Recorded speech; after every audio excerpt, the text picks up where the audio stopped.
ጤና ይስጥልኝ አንድምታ ቤተሰቦች የማይክሮሶፍት ኦፊስ ወርድ ክፍል 3 ቱቶሪያል ነው። በዚህ የቪዲዮ ክፍል አዲስ ፋይል መክፈት፣ ሴቭ የተደረገ ፋይልን በድጋሚ መክፈት እንዲሁም ኮምፒውተራችን ሳናዘው በራሱ እንዴት ሴቭ እንደሚያደርግልን እናያለን። በቀጥታ ወደ ቪዲዮ እናልፋለን።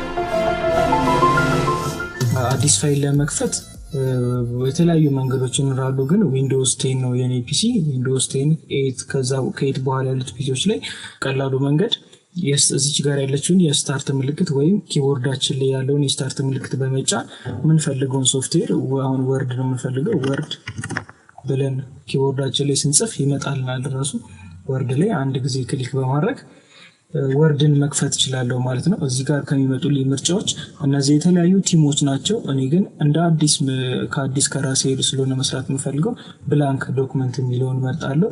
ብላንክ ዶክመንት ላይ አንድ ጊዜ ክሊክ ሳደርግ ባዶ ዶክመንት ኤዲት የሚደረግ ባዶ ዶክመንት ይከፍትልኛል ማለት ነው። ይሄ ፋይል መክፈት ነው። የከፈትነውን ፋይል ምንም ነገር ከመስራት ከመጀመራችን በፊት ሴቭ ብናደርገው ጥሩ ነው። በኋላ በማከል እንኳን ኮምፒውተር ቢቋረጥ አውቶ ሴቭ ደቂቃ ከሞላንለት ሴቭ የሚያደርግልን አንድ ጊዜ ሴቭ ካደረግነው ነው። ሴቭ ለማድረግ ደግሞ ምን ያደርጋለሁኝ? በዚህ ፋይል የምትለው ቦታ ላይ ይመጣና ፋይልን እነካለሁ። ፋይልን ስነካ እነዚህ ምርጫዎች ይመጡልኛል። ከነዚህ ምርጫዎች ውስጥ ሁለት አይነት ሴቭ አደራረጎች አሉ። ይሄኛው ሴቭ ብቻ ከሆነ ከዚህ በፊት መጀመሪያ ይሄንን ፋይል ሴቭ አድርጌውማ ከሆነ ሴቭን መጠቀም ይችላል። ከዚህ በፊት ግን ይሄን ፋይል ሴቭ አድርጌውማ ከሆነ ሴቭ አስ ነው የምጠቀመው። ወይም ደግሞ ሴቭ አስ ተጠቀም ይሄንን ፋይል እንደ በአዲስ ዶክመንት ነው ሴቭ የሚያደርግልኝ ማለት ነው። ሴቭ ከሆነ ግን የምለው ከዚህ በፊት ይሄ ፋይል ሴቭ ተደርጓል። አሁን አፕዴት ያደረጉት አዲስ ነገር የጻፍኩት የጨመርኩበት ነገር ካለ እሱን አዲስ የጨመርኩትን ነገር በፊት የነበረው ፋይል ላይ እንዲጨምርበት ለማድረግ ስፈልግ ሴቭ እንጠቀማለሁ ማለት ነው። አሁን ሴቭ አድርጌው ስለማላቅ ሴቭ አስ እላለሁ። ሴቭ አስ ካልኩኝ በኋላ ይሄንን ፋይል ማስቀመጥበትን ቦታ እመርጣለሁ።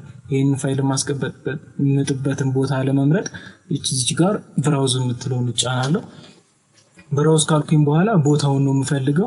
እኔ የምፈልገው ለምሳሌ ዴስክቶፕ ላይ ከሆነ ዴስክቶፕ ላይ፣ እንደገና ሎካል ዲስኮችም ላይ ከሆነ ወደ ታች አውርደን ይሄን ስክሮል ሎካል ዲስክ ዲ ላይ ማስቀመጥ እችላለሁ። ለዛሬ ዴስክቶፕ ላይ ላስቀምጥ። ዴስክቶፕን እነካለሁ። ዴስክቶፕን እንደነካው ይመጡልኛል ዴስክቶፕ ላይ ያሉት ፎልደሮች። እነዚህ ዴስክቶፕ ላይ ያሉ ፎልደሮች ናቸው። ዝም ብዬ ሴቭ ካልኩኝ ዴስክቶፕ ላይ ፊት ለፊት ያስቀምጠዋል። ዴስክቶፕ ላይ ደግሞ ፎልደር ፈጥሮ እዛ ውስጥ ሴቭ እንዲያደርግልኝ ከሆነ የምፈልገው እዚህ ባዶ ቦታ ላይ ራይት ክሊክ አደርግና ኒው ጋር ሄጄ ፎልደር እላለሁ። እዚህ ኒው ፎልደር ላይ ስሙን እንድሰይበው ይመጣልኛል። ሴቪንግ ወርድ ብዬ ይሄን ፎልደር ስም ሰጠሁትኝ። ከዛ እዚህ ፎልደር ውስጥ እንዲገባልኝ ስለሆነ የምፈልገው ደብል ክሊክ አደርጋለሁ እዚህ ላይ ማለት ነው።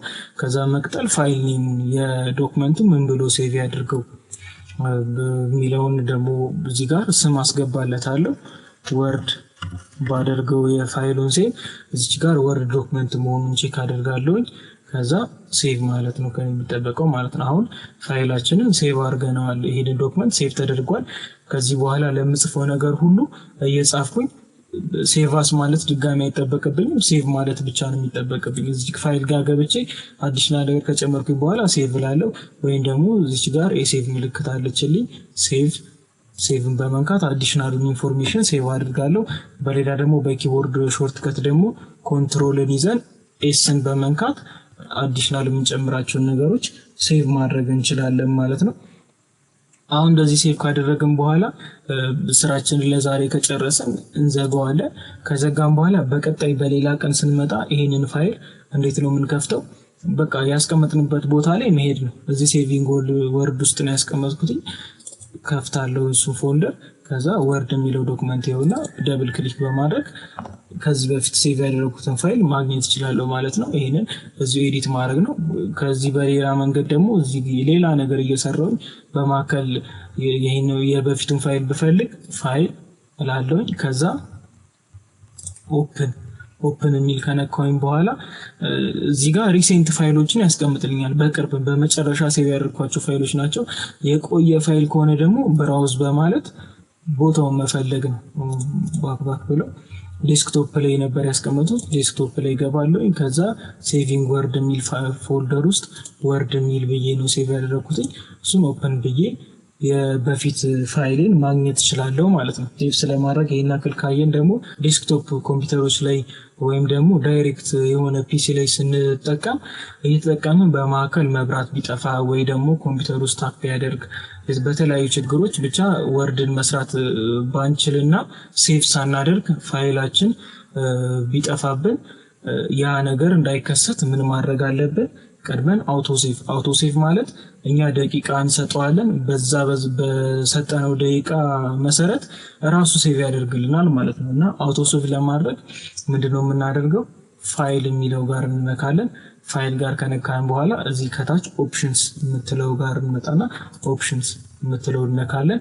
ከዛ ኦፕሽንስን ከነካን በኋላ ከሚመጣልን ዊንዶ ውስጥ ሴቭ የሚለው ቦታ ጋር እንመጣለን።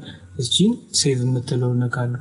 ሴቭ የምትለውን ከነካ በኋላ ሴቭ አውቶ ሪከቨር ኢንፎርሜሽን ኤቭሪ ዲፎልቱ አሁን የኔ ኮምፒውተር ዲፎልቱ 10 ደቂቃ ነበረ። ዲፎልቱ 10 ደቂቃ ነበረ። እኔ አሁን በጣም ቶሎ ሴቭ እንዲያደርግልኝ ከፈለኩኝ ሚኒመም 1 ደቂቃ ነው። 1 ሚኒት ብዬ ጽፍበታለሁ እና እቺ ነገር ራይት መሆኗን አረጋግጣለሁ። ከዛ እዚህ ጋር ደቂቃን ከሞላው በኋላ በወርድ ፋይል ፎርማቱ ወርድ ዶክመንት እንዲሆን ነው የፈለኩት። በወርድ ዶክመንት ሴቭ ያደርግልኛል። እዚች ጋር ኦኬ ላለው ማለት ነው። አሁን ይሄንን አንድ ጊዜ ካስተካከልኩት ይሄንን ፋይል በእያንዳንዱ ደቂቃ ራሱ ሴቭ ያደርገዋል ማለት ነው። ድንገት በማዕከል እንኳን ቢቋረጥ በፈለኩኝ ሰዓት ራሱ ይከፍቷል። ለመሞከር አሁን ለምሳሌ ይሄኛው ፈርስት ብዬ አሁን ይሄንን ሴቭ አድርጌዋለሁ ብለን እንውሰድና ከዛ ይሄኛው መጀመሪያ ሴቭ ያደረኩት ነው እና በመሃል ደግሞ አዲሽናል ኢንፎርሜሽን ጨምሬበታለሁ። እዚህ ጋር ምን አፍተር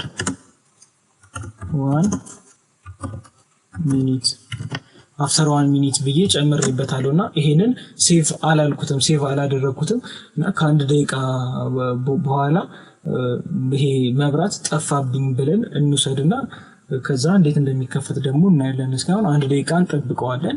ሴቭ ሳንል 1 ደቂቃ ጠብቀን እናጠፋዋለን። እየተጠቀምኩኝ እንዳለ በመሃል የመብራት ተቋርጦብኛል። አሁን ወይ ደግሞ በሌላ ምን ኮምፒውተር ተቋርጧል። አውቶማቲካሊ ነው የተዘጋው። አሁን አውቶሴቭ ኮምፒውተሩን 1 ደቂቃ ስለሞላው በ1 ደቂቃ ውስጥ ሴቭ አድርጎታል። እሱን ለማየት ፋይል ጋር ሄዳለሁ። ፋይል ጋር ሄጄ ደብል ክሊክ ማድረግ ነው።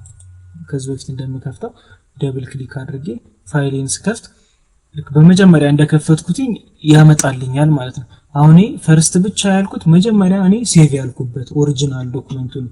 ግን ከዛ በኋላ ምን አዲሽናል ነገር ጨምሬያለሁ። አፍተር 1 ሚኒት የሚል ነገር ጽፌያለሁ፣ ግን ሴቭ አላልኩትም። ግን 1 ደቂቃ ስለሞላው ኮምፒውተሩ ራሱ ሴቭ ማድረግ አለበት።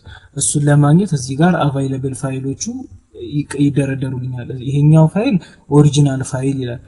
ራሱ አውቶ ሴቭ ያደረገው ፋይል ደግሞ አውቶ ሴቭድ ብሎ እዚህ ጋር ይቀመጣል።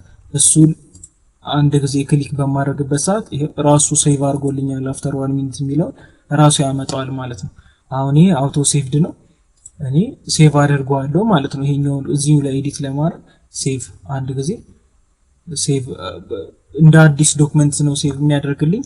ይሄኛው አውቶ ሴቭድ ብሎ በቅንፍ ሴቭ አድርጎታል። ወርድ ብዬ ሴቭ ማድረግ እችላለሁ። ስለዚህ ከዚህ በኋላ የምጠቀመው አዲስ ሴቭ ያደረኩትን ወርድ ቱ የሚለውን ፋይል ይሆናል ማለት ነው። አዲስ ፋይል ስለመክፈት ሴቭ ስለማድረግ እንዲሁም ሴቭ የተደረገ ፋይልን እንዴት መክፈት እንዳለብን በተጨማሪም አውቶ ሴቭን ይሄን አክል አይተናል። በቀጣይ ቪዲዮዎች ቴክስትን እንዴት ኤዲት ማድረግ እንዳለብን ያለን የዛሬ ቪዲዮአችን እዚህ ላይ ያበቃል።